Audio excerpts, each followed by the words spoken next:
outlast the RMP cooldowns in a yeah, they can outlast them in a good manner. And the druid has with the new innervate, he's not running out of mana that fast anymore, and they can outmana the priest. All right, well, we'll have to see if they can do that. They are going to open up already onto the warrior.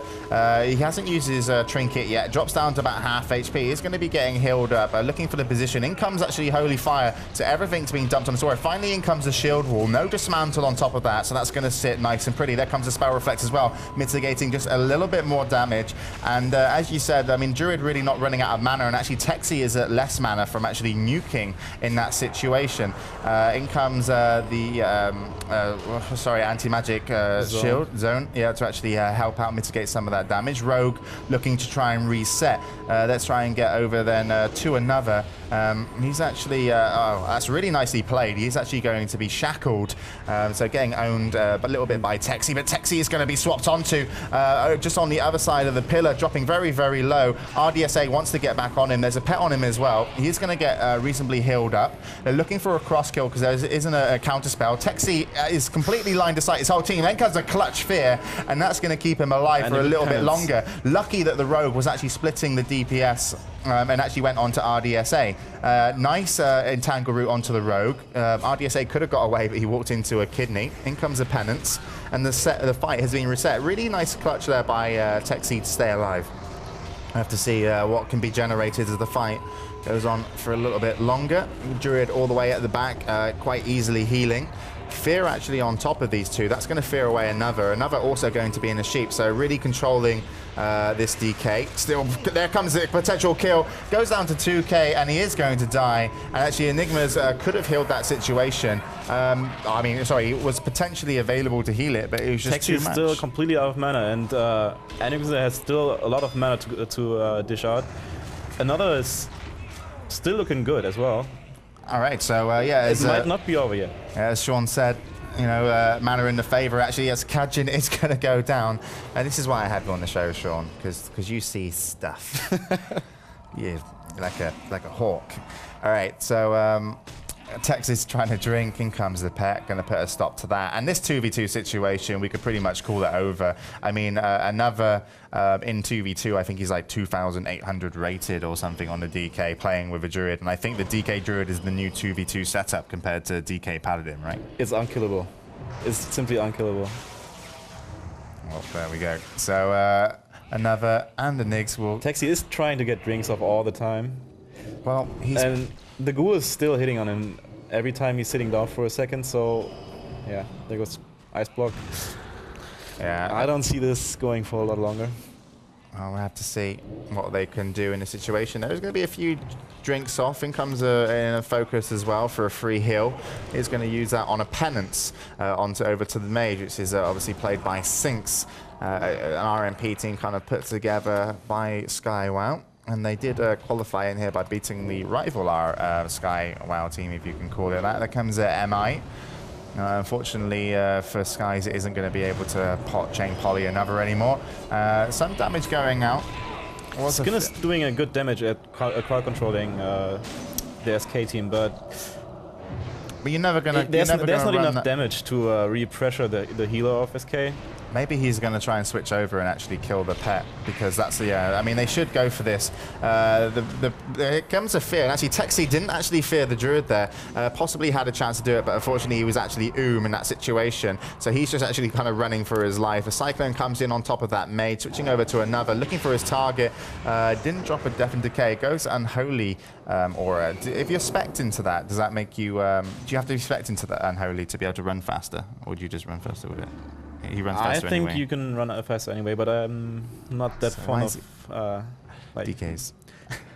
Yeah, I didn't really play one until, I don't know, level 70 or something. Okay, so a little bit more control. And, I mean, Texi and Sinks can reset this fight potentially, but hopefully, for the sake of SK and maybe for the viewers at home, that won't be the case. But still, mana still maybe dipping low. Not sure what the Mage can do. Really needs to build up some mana again. Going to go for a poly onto another. Didn't hit it. So did hit it, sorry. Another is going to be polyed all the way back there. So just really annoying at the moment. Yeah. Their playstyle. Yeah, it is, but That's how they have to play to win. They almost got Enigma out of mana. He's drinking right now to full mana again. He had like, oh, you said it? I'm sorry. No, I didn't say it. In comes a Strangulate actually onto the Priest. And the improved counterspell on the Druid. Yeah, didn't do much. Yeah, improved counterspell, not really going to be denting this situation. Switching over to another. How long the Mage can basically 2-on-1 this whole match. Yeah, I mean, he's playing good to keep alive, and certainly, but I mean, he has so much utility. I mean, Taxi's now in the Cyclone. Does he have new Ice Block up? I don't think he should have Ice Block up in this situation. So another is going to be put into that sheath. Unfortunately for him, he doesn't have the ability to trinket that off at the moment. So he is going to have to go back on for one final kill. And this is where the kill should come from for another. In comes the Chain of Ice. He gets deep freezed. A little bit of time. There comes the poly. Now, is he going to get rid of that and try and get back onto his target? No, he's not. He's unable to remove it. And, well, Sinks is just going to keep on trucking, running to the other side of the map. He did get some heals off. Now he has to come back and help his Priest. So there comes a 4K crit onto the Priest, and he's going to be dropping soon. In comes the poly onto another. There is a Sheep Fear on top of him at the same time. So another looking to switch his target once again, goes back onto the Mage. And really, I mean, SkyWow are playing this nicely to kite this off, but they really need a whole reset to be able to get a kill. And I honestly don't think it's going to happen. They can just use, you know, superior CCs that can't be dispelled because of the Druid, but there shouldn't be a kill coming. But Texi's just constantly ticking up on that mana. And, well, at the same time, we expected this one to finish, Sean. So normally, a lot of organizations run it for 45 minutes, which we don't do on ESLTV. And basically, there's a potential chance that we could get these guys to reset and go back in for a first game of a best of 3. But at the moment, it does look like the SK Gaming should be leaning to build up the pressure. Texis is also once again hurt. Oh, Texi, sorry, is his real name. It's going to tick up on the mana just a little bit. There comes a Penance. A good AMS, and he might be able to kill. Oh no, there's Ice Block. Yeah, there comes the Ice Block onto the Mage. He's going to once again get away, join up. Actually, looking, join Trinket up. goes out for. Here we come. This is going to be where the kill is going to finally come from. There comes a bash. He can still already be they can still kill. And no, it is going to be Texi that goes down. And Sinks, as his name is pronounced, will be the last man standing and will eventually falter as well. So, yeah, the superiority of the longevity, which you pointed out, Sean, paid off for him, even if they lost their warrior. But, you know, why take him in there in the first place? Yeah, the funny thing is that another was complaining about his warrior being always the target and going down eventually once he's running out of cooldowns, like Sheepwall. And that is the main difference to bringing a Warlock, because he's bringing so much CC, additional CC, and you can last even longer with a Warlock. But as you can see, it still worked out. It certainly is. So these guys are going to be on Season 5. We are, of course, on the latest patch. And if you've just joined us, this is ESLTV Invitational Week 3, SkyWow versus SK Gaming. We are going to go in for a repeat on Nagrand. Currently, SK are winning 1-0. And, I mean, who's kind of standing out for you just after that first game? From which team? Either team, man. I'm amazed how good Sin was handling the 1v2 in the finish of the match, but yeah, I'm not sure. Rdsa is supposed to be a really good warrior, but if you're getting focus fired all the time and have to go defensive, you can't really shine, I think. Yeah, we'll have to see if he can play very well defensively. You can see the rogue off there and Kajin for the team of SkyWow. In comes a Death Indicator. It's going to just miss. In comes a sprint as well. So there comes the sap onto the warrior. In comes a poly onto another as well. Warrior is going to break that sap and go into sword and board. Actually, going to go back to his two-handed now and drop some damage. There comes a Blade Storm. Oh, nice. And that's a really good decision there. And actually, Texi came into that situation. Texi had to use his PvP trinket, which healed him. In comes a Chains of Ice. And Texi taking a lot of damage, a late pain suppression, but it should be enough to keep him in the situation. And he is going to be strangulated, and there is going to become the kill. And, well, SkyWow overreaching there and getting owned. I know this from a priest point of view, and it's annoying to get zerged like that. I mean, you said it. You said it correctly. There was a wrong decision by him, being so vulnerable after using his PvP trinket so early. But, well, there we go. There wasn't much that he could do. But I mean, he came in, and what did he come in for? He came in for a fear. For fear. All right. So by the time he got in for a fear, he realized that he was at half health. That's how it goes sometimes. So we are going to go into round 3 once again, back on this map, and well, this is as you say, potentially bad for the druid.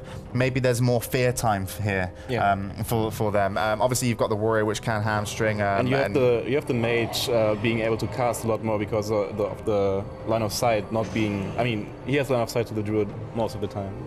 All right, so we have to see what they can blow up. And there's a potential they can kill this druid, and maybe because a warrior doesn't have like an amazing amount of CC. Well, we'll see if they're gonna switch it up. I mean, it went quite well in the first game, just focusing the warrior, but maybe they're gonna switch now because I mean, one of the strengths of RMP is switching, right? Yeah, well, we'll have to see if they can get a switch. So following the mage then from SkyWow, is going to have already Enigmz targeted, and I kind of thought they might do this on this map, and it is to blow up the druid. It goes down to half health. In comes a kidney on improved counterspell. The kidney was trinketed. There comes the second cheap shot. And also, yeah, Texi is low as well. It's like an exchange trying to kill each other's healers. Texi, you can see he's got a hamstring up on him. Yeah, and his pain suppression is out already, so he's dying right now. Well, but it's already Enigmz that will go down. Let's switch over to Texi. You're going to be seeing instant polys coming in now, and they are just going to control. So they chose to him. So yeah. I mean, they chose the right decision, and I thought that it was more of a viable tactic to do that once. I honestly thought that they might play around with the warrior until they got good position, but the fact is, you got better position when your rogue already comes out of stealth, and as you said, the mage has line of sight constantly, so nothing really the druid could do when he was put into that CC lane. He did trinket, obviously the kidney, but eventually just got taken down. Another, I think, used anti-magic zone on top near the end. It's not that overpowered as it used to be like 3 or 4 patches ago, but yeah, it still wasn't enough to save him.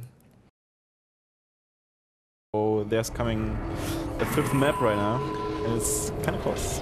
Look at this. So into the game nice and early. Texi is going to be early targeted, and look at this. This is going to be so bad for them. Texi's been targeted early. The pillar went up, so all damage and all DPS is going to be on Texi. So Sinks is going to have to play a little bit of poly, a little bit of control. He's taking a little bit of damage as well. They've split the DPS, switching over to Texi. He's got over by Enigmz the Druid. There was a deep freeze there to try to control some damage again. And once again, it is going to be, here we go, the Druid actually has a potential of going down. You can see the spells coming out onto him, and this is going to be a potential kill. In comes the anti-magic zone. Still though, Texi goes aggressive, throws a fear on top, in comes a Holy Fire, there comes a Smite, still managing to be healed up. At the moment, another is not controlled, in comes improved counterspell, and surely he's going to go down, and he does go down, and Enigmz bites the dust on this map. So SkyWow, would you say, I wouldn't say they're abusing the map in essence. Well, I probably would, but they're not abusing it. It's not their choice that they get this map. But it was a worse start for them, because Enigmz basically went and got behind that pillar, and there was a lot of damage on Texi, and originally their first members went offensive, but they decided, let's play defensive until our priest gets in position. Once the priest got into position, he dispelled off Enigmz, and then basically the DPS got back on and had control onto the DPS of SK. So they wanted to go offensive again, were forced not to, and then eventually reopened up. But again, Enigmz is having a really hard time. So Sky are going to take the 4th round, and we are going to get tied up 2-2.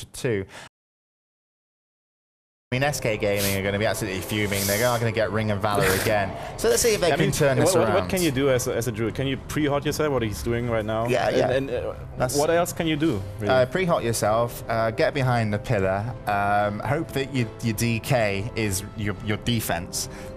Also, if they're on you, your warrior should be maybe potentially, stop their DPS to start with. Don't worry too much about the priest.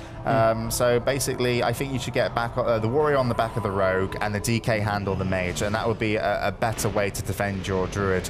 But obviously, you have the ability that they challenge you. So let's switch over to Cajun then. He's going to go onto that DK, and he's going to be joined by the mage, and MI is up already. He is going to be fully hotted though. He's going to be trying to run around. It looked like like a potential blind there was thrown out. It was thrown out onto the warrior. He isn't going to be trinketing that off, so they're still going to leave this druid running, and that warrior needs to get onto the back of this rogue with an intercept or something, or to stop some damage. Let's switch over to Rdsa and see what he's doing. He's actually got onto Texi, so looking for a cross kill potentially once again. Texi, though, will have an easier time staying up. Enigmz actually gets healed up. There comes a nice blade storm, and actually Cajun and the Mage are really, really low. And also the priest, and everyone's going to die at virtually the same time. That was a blade storm. Yeah. Textbook. And that's how and when you use a blade storm. And honestly, I thought if you know, doing the damage like he did there in that situation was too much, and if Texi had managed to get away in position and not been challenged so much yeah, they already. were clumping all around Enigma, and I mean, it was a questionable move to just sit through the whole blind, but in the end it was the right decision, right?